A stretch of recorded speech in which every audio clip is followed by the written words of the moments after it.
Any mode और medium of communication जिसके ज़रिए ये 7 लोग अदालती हुक्मनामे के मुताबिक जो कुछ भी कह रहे हैं against Mehdi Kazmi and his family, वो उससे बाज रहेंगे। वो सोशल मीडिया पे है या वो टेलीविज़न पे है, अब जो कुछ भी कह रहे हैं वो एम्पिरिकल एविडेंस है, यानी वो आपके ख़िलाफ़ या आपके हवाले से एक एविडेंस के तौर पे चीज़ को पेश किया जा सकता है। अगर मैं डायरेक्टली आपका नाम ना लूँ, अगर मेहदी काज़मी साहब का नाम ना लिया जाए और कोई घुमा फिरा कर नाम लेकर बात कर ली जाए तो फिर क्या होगा?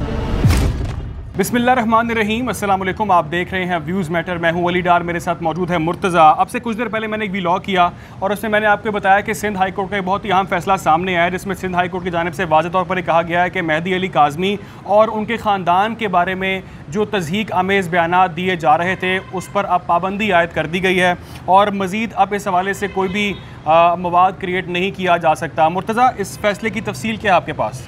देखिए, मेरे सामने एक स्टे अगेंस्ट यूट्यूबर्स है, ऑनरेबल सिंध हाई कोर्ट का है। मैं आपको, चूँकि अब ये पब्लिक डॉक्यूमेंट हो चुका है, तो मैं आपको उसके कुछ मंदरजात जो हैं वो पढ़ के सुना देता हूँ। इसके अंदर जो ये केस है मेहदी काज़मी वर्सेस जो है, इसमें ज़हीर अहमद, आप जानते हैं ज़हीर कौन है।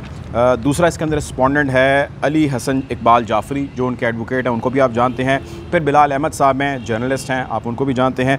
मियाँ आसिफ जावेद साहब हैं, वो भी लाइव सेशंस के अंदर अपीयर होते हैं, उनको भी आप जानते हैं। ज़ुनैरा महम साहिबा किसी तारुफ़ की मोहताज नहीं है, आप उनको भी जानते हैं। अल्लाह दित्ता मलिक उर्फ़ आम एडी, इनका ग़ालिबन जो है वो ऑनर जो नाम वो यूज़ करते हैं, वो हैं इसके अंदर। फैसल इसरार ख़ान अलियास फैसल ख़ान सूरी, आप उनको भी जानते हैं कि वो ग़ालिबन आई थिंक कराची भी गए हुए थे। फिर इसके अलावा जो 8वें रिस्पोंडेंट है इसके अंदर पाकिस्तान टेलीकम्युनिकेशन अथॉरिटी PTA है। ये इसके रिस्पोंडेंट्स हैं जिसके ख़िलाफ़ ये स्टे है या ये केस है। अब मैं इसका थोड़ा आपको पहला जो लास्ट पैराग्राफ है वो पढ़ के पहले सुना देता हूँ कि उसके अंदर उन्होंने क्या क्या कहा है, फिर इसके हवाले से मज़ीद बात कर लेते हैं। अच्छा, इसके लास्ट पैराग्राफ में जो लिखा है ऑर्डर के, जो जज साहब फरमाते हैं, वो ये कहते हैं, point raised by the learned counsel for the plaintiff required consideration, let notice are to be issued to the defendants through all models except publications. Defendant 1 to 7 are also to be served through district judge Lahore likewise, यानी कि लाहौर, मैं इसकी तफसीलात बाद में आपको उर्दू में बताता हूँ।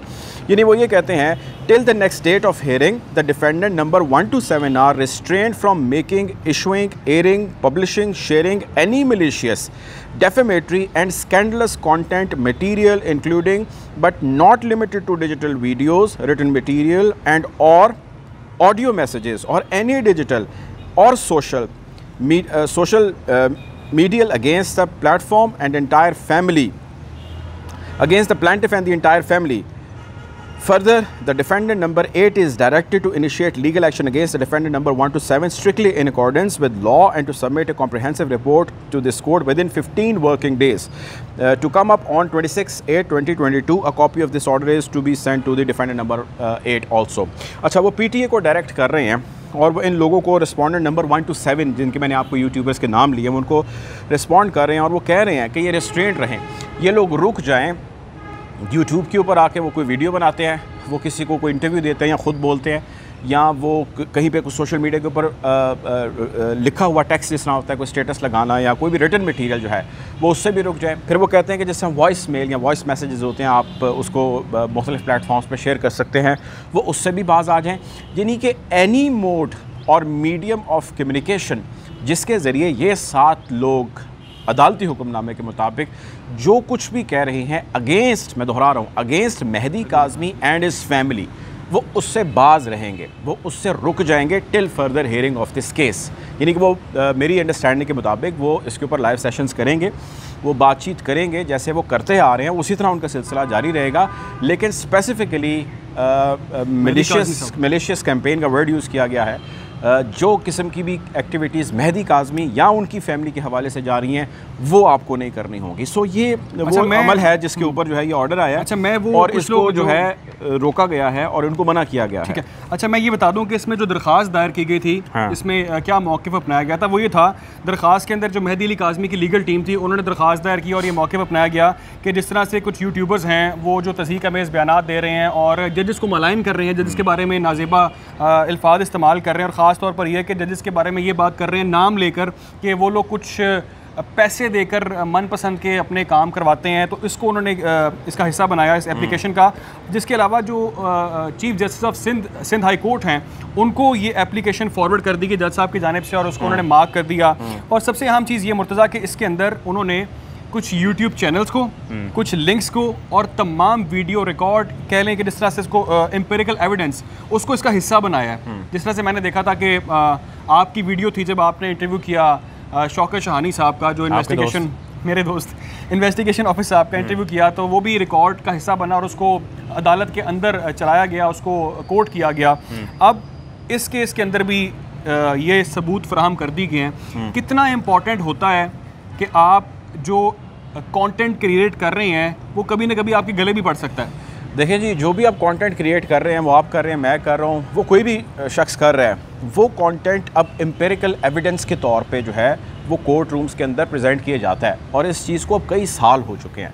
सो ये सबको पता होनी चाहिए चीज़ कि आप जो कुछ भी आके कैमरे के आगे, वो सोशल मीडिया पे है या वो टेलीविज़न पे है, आप जो कुछ भी कह रहे हैं वो एम्पिरिकल एविडेंस है, यानी वो आपके ख़िलाफ़ या आपके हवाले से एक एविडेंस के तौर पे चीज़ को पेश किया जा सकता है। तो जब आप एक चीज़ ऑन स्क्रीन और ऑन कैमरा कह रहे हैं, जिस तरह हमने शौकत शाहानी साहब का, जो उस वक्त के इन्वेस्टिगेशन ऑफिसर थे, उनका इंटरव्यू किया, तो मैं आपको कहा कि वो उनके गले पड़ा इसलिए क्योंकि जब उनकी तब्दीली थी, सेकंड समाअत थी, तो उसके ऊपर जिब्रान नासिर साहब ने यही प्रेजेंट किया। उन्होंने उसके आगे स्क्रीन शॉट्स, इंटरव्यूज़, ये वो चीज़ें रखी। उन्होंने कहा देखें जी 8-8 मिनट ये मुर्तज़ा डार को जाकर इंटरव्यू दे रहे हैं और हमें यहाँ पे जो है वो केस के हवाले से बता नहीं रहे, अदालतों को केस के हवाले से बता नहीं रहे। सो वहाँ पर रीज़न क्या बनी, ये इंटरव्यू। अब ये जो मामला है इसके अंदर भी वो इंटरव्यू ही है और उस इंटरव्यू के क्लिप्स चलाए गए, बताया गया, दिखाया गया, from certain specific duration to certain specific duration play किया गया और कहा गया सुने कि ये लोग मेहदी काज़मी के बारे में और उसकी फ़ैमिली के बारे में क्या ज़ुबान इस्तेमाल कर रही हैं, क्या बातें कह रहे हैं, कितने अरसे से कह रहे हैं, और काफ़ी ज़्यादा इंटरव्यू के क्लिप्स से जो प्ले किए गए। फिर उसके अलावा उसके अंदर जो अदालतों के हवाले से, जज साहिबान के हवाले से रिमार्क्स थे, उनको भी जो है वो प्ले किया गया और दिखाया गया और कहा गया कि ये देखिए किस किस्म की जो है वो हर्जा सराई या कैंपेन जो है वो कर रहे हैं। सो उसकी बेस के ऊपर अदालत ने इनको नोटिस भी पहले किए, फिर अदालत ने इसके ऊपर एक आज जो शॉर्ट ऑर्डर या स्टे ऑर्डर जिसको आप कह लें वो दिया और उन्होंने कहा कि आप इस सर्टन डेट तक जो है वो इस काम से रुक जाएंगे। पीटीए को उन्होंने डायरेक्ट किया और जो मेरे पास इन्फॉर्मेशन है, पीटीए को उन्होंने ये भी कहा कि जो पीटीए का मतलब कंसर्न पाकिस्तान टेलीकम्युनिकेशन अथॉरिटी का कंसर्न ऑफिसर है, उसको ये भी उन्होंने कहा बज़रिया वकील कि आप इनका वो मवाद यहाँ से हटाइए। अच्छा, उस मेक श्योर कीजिए कि वो मवाद यहाँ पे ना रहे।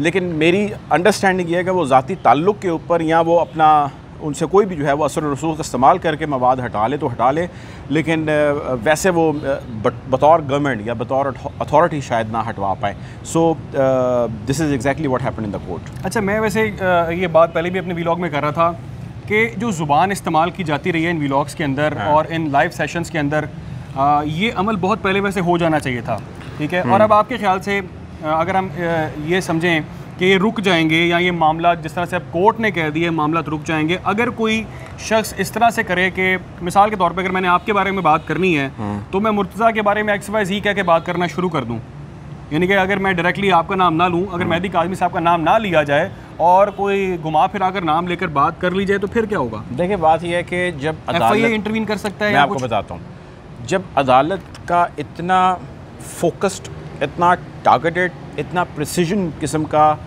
फैसला आता है ना, तो इसका मतलब ये होता है कि उन्होंने नाकाबंदी की हुई है, नाम भी लिख दिए हैं, वो फोकस्ड हैं, वो आपको वॉच कर रहे हैं, वो आपको मॉनिटर कर रहे हैं। अब आप किसी का नाम कुछ और रख लें और जूम आनी तरीके से आप बात करें, तो ये जज साहब का प्रोगेटिव है कि वो इसको इस्तेमाल करें और वो कहें कि जब मैंने ये कहा था, हमने हुक्म ये सादर किया था कि आपने इस तारीख़ तक इस काम से बाज रहना है, आपने नाम नहीं लिया, लेकिन आप गैर दानिस्ता या इनडायरेक्टली या कोई और आप उनका नाम रखते हुए उनकी फिर तज़दीक कर रहे हैं, तो वो उनका डिसीजन है, उनकी डिस्क्रिशनरी पावर्स है। वो चाहें डिवाइन पावर्स, आप जानते हैं अदालतों के पास और हाई कोर्ट के पास बहुत ज़्यादा पावर्स होती हैं, वो चाहें तो बिल्कुल उस चीज़ को जो है वो अपने ला सकते हैं शिकंजे के अंदर और वो स्क्रू टाइट कर सकते हैं और बिल्कुल कह सकते हैं वो हो या कोई भी हो कि जी हमने भी हुक्म दिया, आप नहीं कर रहे और आप किसी और तरीके से वही काम कर रहे हैं, you can not do it. So this is their right and powers. अब टेम्प्रेरी तौर पे तो फ़िलहाल इस मामले को रोक दिया गया कोर्ट की जानिब से, और जो मवाद क्रिएट किया जा रहा था उस हवाले से सिंध हाई कोर्ट ने ये फ़ैसला दे दिया है कि आपने इस तरह का मवाद अब क्रिएट नहीं करना, और जो तज़हीक अमेज़ बयानात दिए जा रहे थे उस हवाले से अब आप मज़ीद वीडियोज़ नहीं बना सकते। खैर देखते हैं इस केस के अंदर मज़ीद क्या डेवलपमेंट्स आती हैं, और ख़ास तौर पर ये कि क्या अब ये बयान आने के बाद, ये फ़ैसला आने के बाद हमारे जो ये यूट्यूबर्स हैं, झूठे यूट्यूबर्स हैं जो ऐसा कंटेंट क्रिएट कर रहे हैं, वो रुकते हैं या नहीं रुकते। अब तक के लिए तो मैं ख्याल रखें और दुआ में याद रखें। अल्लाह हाफ़िज़।